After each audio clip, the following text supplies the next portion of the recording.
rapaziada, tudo beleza com vocês? Começando mais um vídeo aqui no canal. Vamos falar hoje um pouquinho sobre a última etapa aí que aconteceu em Londrina, fazer umas análises aí das batalhas. Teve bastante batalha polêmica, teve protesto, então tenho certeza que vocês vão gostar do vídeo. Mas tô fazendo esse vídeo especialmente também para todos os pilotos aí, porque teve muita confusão no grupo de pilotos. Então tô aqui pra gente fazer esse vídeo aí, tá bom? Antes de começar, mano, só quero comentar sobre esse cenário maravilhoso que a gente tem aqui, porque eu improvisei aqui um estúdio, né?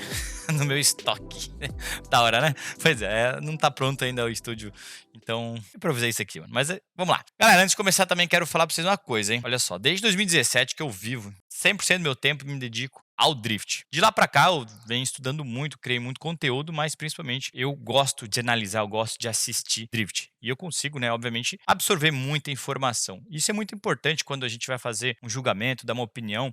Eu posso dizer que, óbvio, eu não sou dono da verdade, eu não sei tudo, galera, mas eu tenho bastante conhecimento. Então, sempre quando eu dou uma opinião, ela é embasada em tudo que eu aprendi nesses últimos anos. São 6, 7 anos aí dedicado ao esporte. Eu gosto muito de assistir campeonato lá fora, assisto direto Fórmula Drift. Nesses últimos tempos aí, acho que não deve ter mais do que 2 etapas que eu não tenho acompanhado na Fórmula Drift. Campeonato Brasileiro, praticamente todas as etapas eu estive presente, uma ou duas que eu não pude participar. Então, assim, tenho bastante propriedade para estar falando e analisando algumas coisas. Como eu falei, eu não sou dono da verdade, não tô aqui querendo cagar regra, mas eu acho que eu tenho bastante conhecimento para pelo menos passar um pouquinho para vocês do que é análise e julgamento de drift. E é isso aí. Vamos começar com umas batalhas da Light. Uma batalha da Light, vamos começar. Que é legal a gente estar comentando também sobre o que está acontecendo na Light. São, né, basicamente o mesmo regulamento, só mudou o traçado. Mas é isso aí. Vamos começar esse vídeo aí. Eu quero tentar fazer um videozinho mais curto. São 7 batalhas que a gente vai estar comentando no vídeo de hoje. Vamos lá, hein? Batalha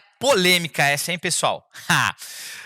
Galera, o que aconteceu aqui? A gente pode resumir, vamos assim dizer, a batalha se definiu nesse início, na lançada do Lucas. Vamos olhar novamente e entender o que aconteceu aí. O Lucas iniciou, veio com velocidade e de repente o carro simplesmente não ganha mais velocidade, para de ganhar velocidade. Vamos ver de forma corrida, né, para vocês tentarem captar esse momento. Na câmera muito fechada, ficou meio complicado, meio difícil, mas vocês conseguem perceber como ele até faz uma iniciação diferente das outras das outras vezes que ele fazia, justamente porque ali aconteceu um erro na troca de marcha. Inclusive, ele assumiu esse erro depois, e isso atrapalhou muito o perseguidor. Alguns pontos que foram levantados, mas tá, ele iniciou dentro da zona de lançamento, né, antes dos 3 cones. Tudo bem, ó, lançou aqui, beleza. Pessoal, a gente tem que entender que no drift existe interpretação. A gente não pode simplesmente olhar o que está escrito no papel e não interpretar, e não buscar entender. A forma como o drift é julgado ou como as normas, né, as regras foram escritas, ela foi feita de forma para proporcionar o espetáculo, ou seja, dar a maior possibilidade para ambos os pilotos conseguirem fazer uma volta limpa, bonita e justa. O que aconteceu aqui é que no momento que o Lucas erra a marcha, ele tira a possibilidade do Douglas Gatto de fazer uma perseguição bonita. Certo? Isso que a gente precisa entender. E é muito claro quando os juízes falam que iniciação o carro precisa estar acelerando, iniciação os pilotos precisam ter comprometimento total. Nesse caso, no momento que ele erra a marcha, ele apaga tudo isso. Ele não possibilita o Douglas Gatto de fazer uma perseguição, mesmo que ele esteja antes da zona de iniciação e tudo mais.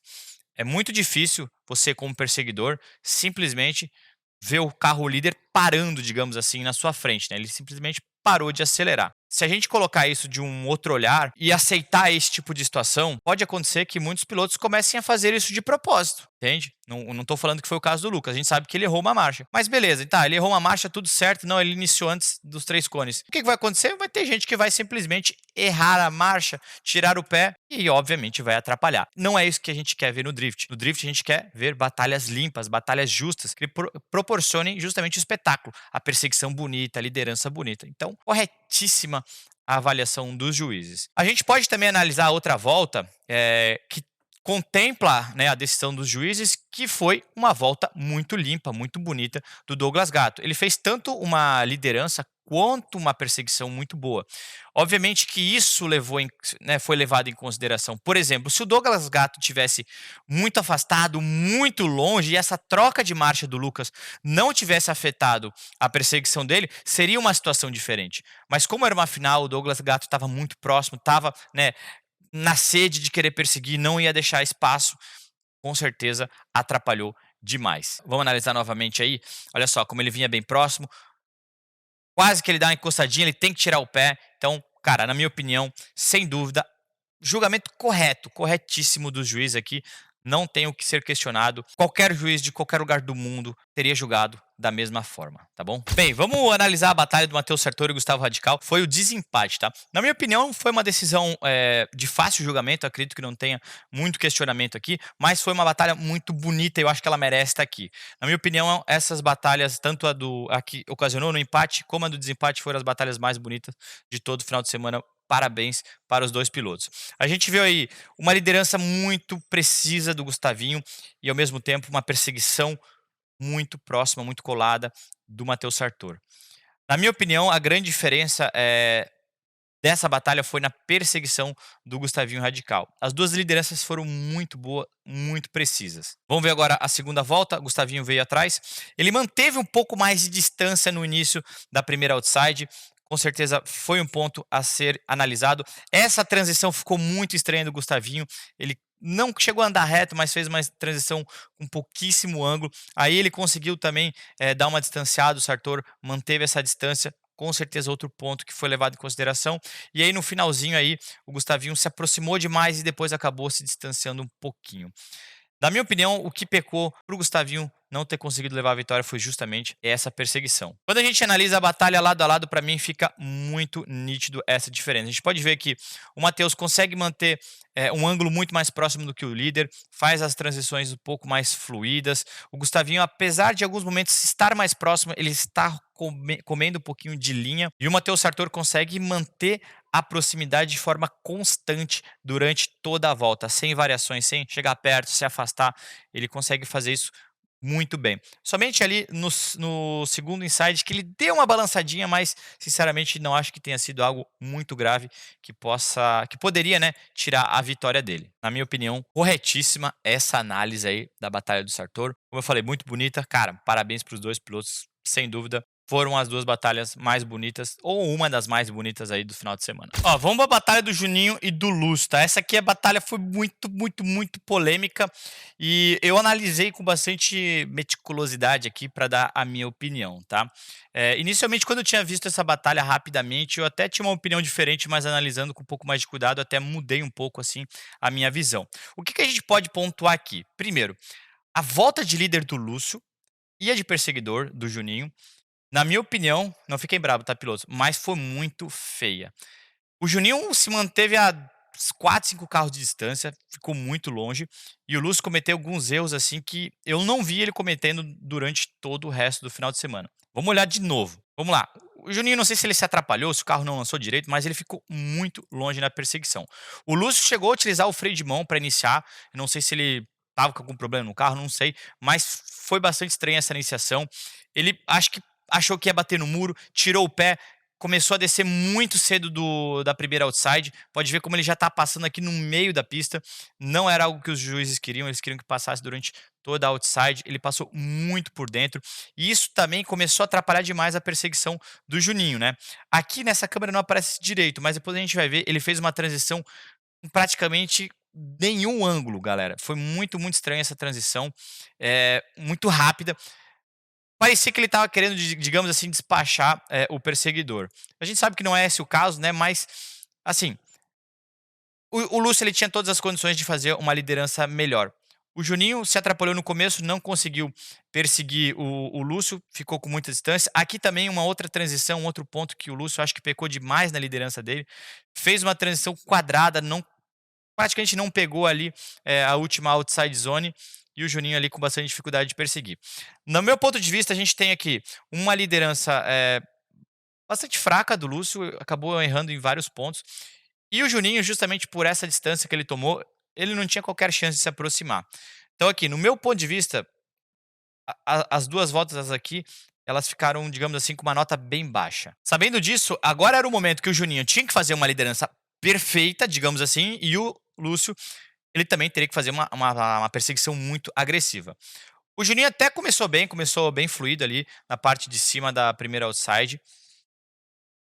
Fez a transição, ok. O Lúcio poderia estar um pouquinho mais próximo, acabou deixando uma distânciazinha de segurança. E o Juninho veio fazendo uma volta tranquila, sem grandes erros.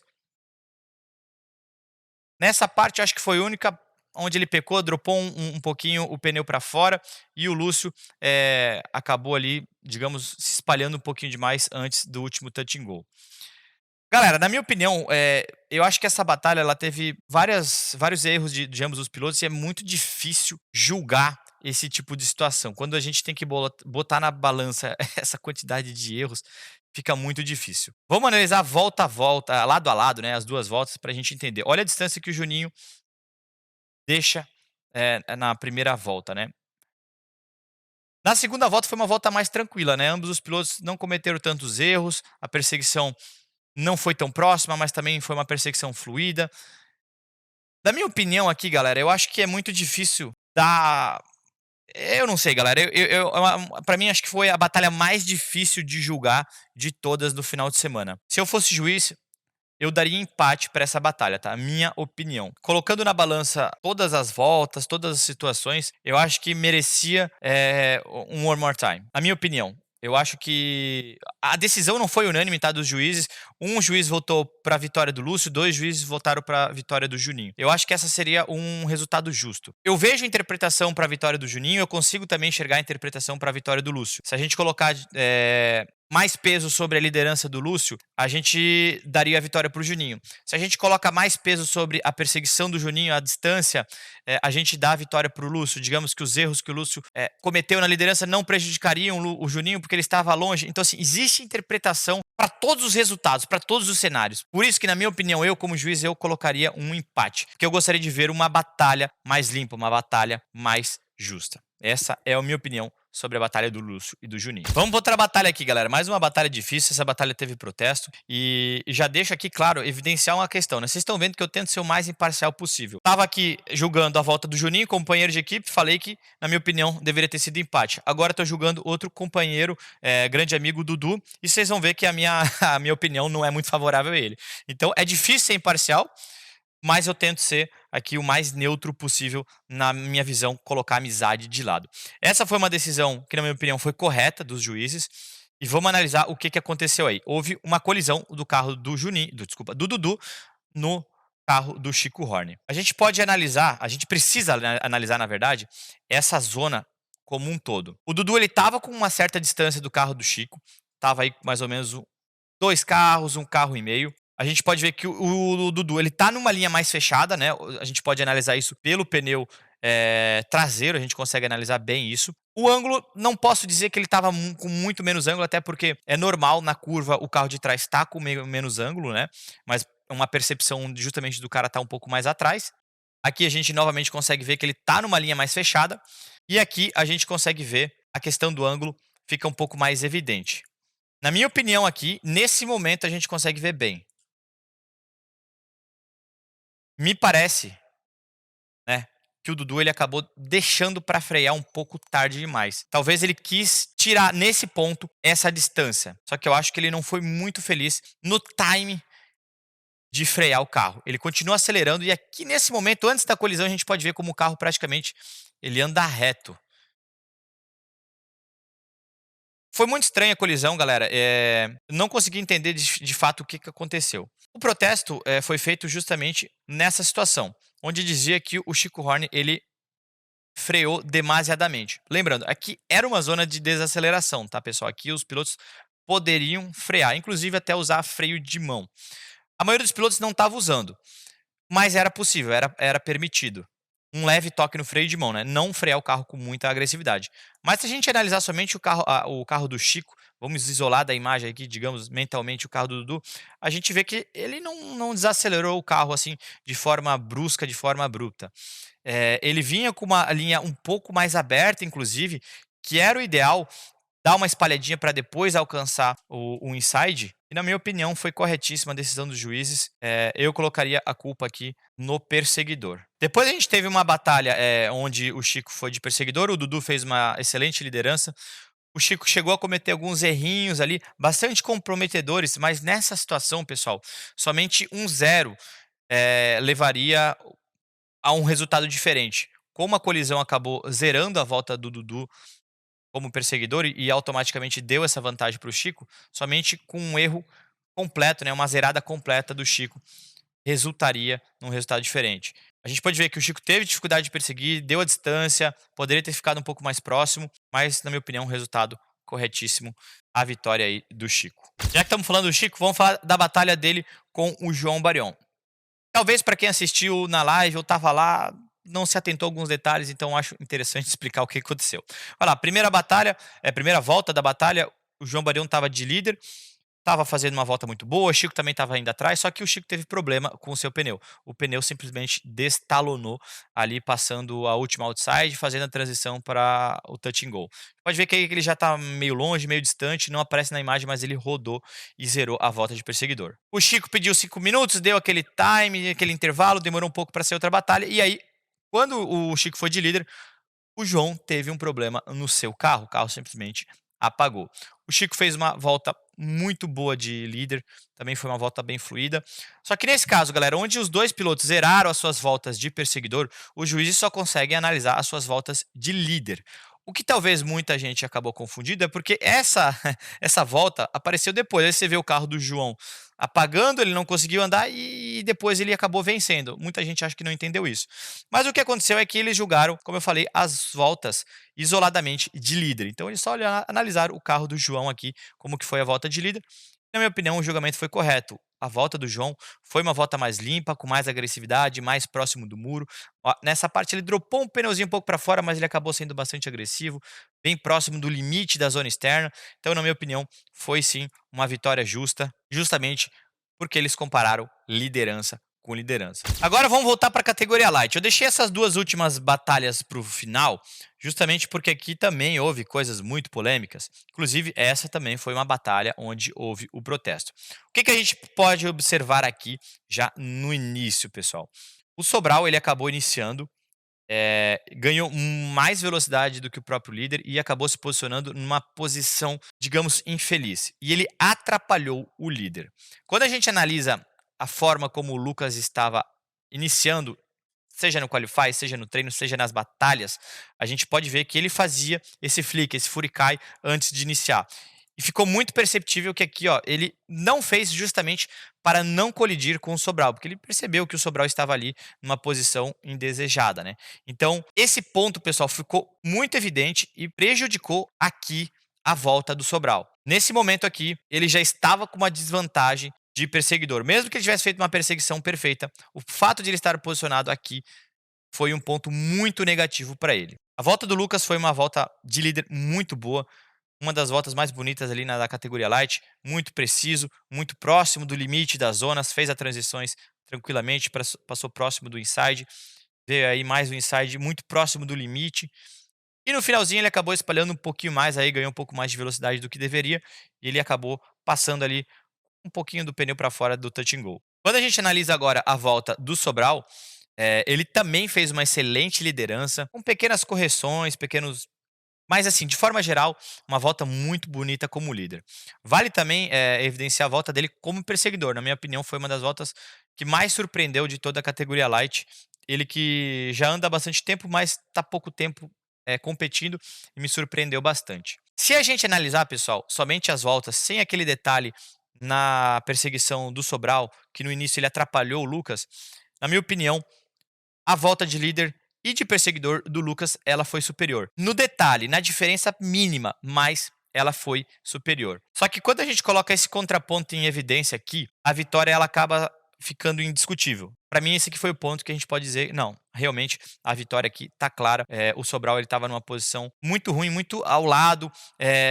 O traçado da Light era uma largada pequena, então os pilotos não conseguiam ganhar tanta velocidade, a primeira curva era mais fechada, uma situação bastante peculiar que aqui atrapalhou bastante o Lucas. Então, minha opinião, decisão correta, a vitória do Lucas Medeiros. Bem, vamos para a batalha mais polêmica do final de semana, deu bastante comentários, eh, vários pilotos, inclusive, questionaram essa situação aí. Nato Garcia e Luiz, todo gosta de se meter em polêmica, né? Vamos analisar o que aconteceu novamente aí. Foi na segunda volta, o Renato já havia feito sua volta de líder e aí o Luiz foi na frente e houve a colisão na lançada. A vitória foi dada para o Renato, a decisão foi favorável a ele, mas muitos questionaram. Peraí, mas o líder ele não pode fazer o que quiser? Ele não tem liberdade para fazer o que quiser? O perseguidor não deve ficar atrás? Pois é. Sim, pessoal. Vamos analisar aqui o regulamento. Procedimento de iniciação de batalha. Iniciação em fila única. O piloto líder pode iniciar da maneira que desejar. Parte frontal do veículo do piloto perseguidor não deve ultrapassar a traseira do veículo do piloto líder até que o piloto líder tenha realizado sua iniciação. O que está escrito ali faz total sentido e é de encontro, por exemplo, o que aconteceu na Batalha do Sobral com o Lucas, onde o Sobral ele teve a sua volta de perseguidor prejudicada, digamos assim, na avaliação, no critério dos juízes, justamente porque ele atrapalhou o Lucas. Mas a gente precisa analisar melhor, né? O Lucas, ele fez todas as suas voltas, seja na quali, nos treinos, fazendo esse movimento de pêndulo, furicai para a direita e depois iniciando. Aqui a gente pode ver nitidamente que, se ele tivesse feito isso, ele iria colidir com o Sobral. E para evitar essa colisão, ele justamente evitou de fazer esse movimento brusco. Nesse caso, o Sobral atrapalhou a sua iniciação. No caso do Luiz, foi completamente diferente. Quando a gente analisa as voltas de qualify, a gente vê que ele vai reto, utiliza o freio de mão e faz a iniciação. Não só o Luiz, mas como nenhum outro piloto fez esse movimento de pêndulo para a direita em nenhum momento da etapa. Esse é o primeiro ponto a ser observado. Isso significa que numa outra situação, mesmo que ninguém faça o movimento, eu não possa fazer alguma coisa diferente que todo mundo? Claro que pode, desde que faça sentido, certo? Você pode ter um estilo de iniciação diferente, mas desde que faça sentido o que você esteja fazendo. O que aconteceu nesse caso é que não fez o menor sentido esse movimento brusco para a direita tão cedo e de forma tão repentina, certo? A gente viu outros pilotos abrindo, por exemplo, para a direita para tentar, digamos assim, diminuir o espaço do líder, do perseguidor, desculpa, mas não de forma tão abrupta, tão repentina. Nesse caso, os juízes utilizaram essa parte do regulamento para justificar a vitória do Renato. No item 4.2 do regulamento diz assim, ó: os seguintes erros consistem em uma volta incompleta nas batalhas, colisão considerada antidesportiva ou excessiva. E aqui, pessoal, é um item muito simplório e que exige grande interpretação. Isso que eu falo, não dá para simplesmente você pegar o que está escrito e não interpretar. O drift exige interpretação. Independente aqui se foi antidesportivo, se o Luiz teve a intenção de colidir propositalmente ou não no Renato, na minha opinião, isso não interfere na decisão, no resultado. O que importa para mim aqui nesse caso é que o movimento brusco que ele fez não fazia sentido nenhum, não fazia o menor sentido. O único sentido que teria nessa situação é querer atrapalhar o perseguidor. E quando eu falo que não fazia sentido, vai de encontro do que os juízes pediram no briefing, né? Eles comentaram que eles gostariam que os pilotos viessem com aceleração total, comprometimento e ganhar mais aceleração no momento do lançamento. Eles, inclusive, utilizaram o exemplo de não utilizar o freio de mão. Eles gostariam que os pilotos não utilizassem para não perder velocidade. Inclusive, eles falaram que se houvesse um uso excessivo de freio de mão na lançada, seria considerado culpa do líder. Essa situação, apesar de não ter sido citado como exemplo no briefing, eu acho que se encaixa perfeitamente dentro do contexto que os juízes pediram para evitar. No momento que ele faz aquele movimento brusco para a direita, automaticamente ele está perdendo velocidade, ele está deixando de acelerar. Então, exclusivamente esse ponto eu acho que é o mais importante, porque isso foi evidenciado, foi falado no briefing. A interpretação acontece, pessoal, porque pistas diferentes exigem situações diferentes.